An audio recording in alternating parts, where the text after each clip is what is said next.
as an administrator, I think my role is to support staff. And when you know that there are issues with your team and that they're not as effective as they could be, you want to figure out what the challenge is and how you can help them.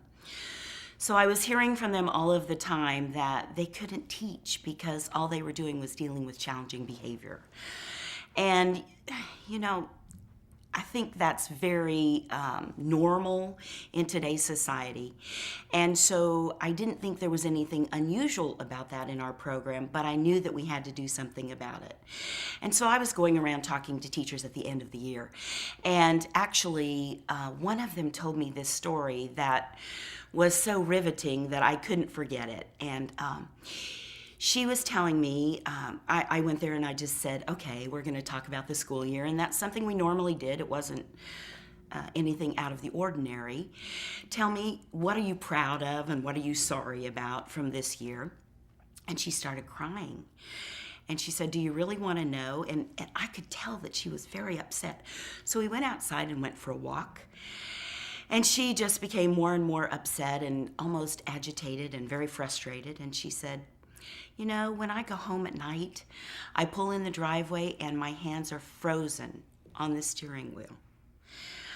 I start crying and I completely lose control because I know that I have nothing left for my family.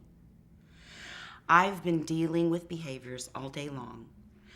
I have given so much of myself that there just isn't anything left. And she said, you know how that feels.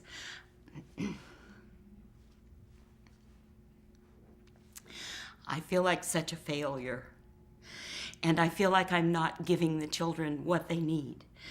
And children don't get do-overs. They don't. And if you don't capture that in those moments for those children, they've lost it.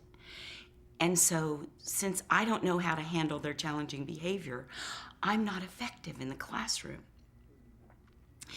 And she said, when I get home, I'm so distraught, I don't have anything left for my family. So I just feel like a failure, both in my personal life and my professional life. As an administrator, that's really hard to hear from one of your staff. Excuse me. And so I knew we needed to do something.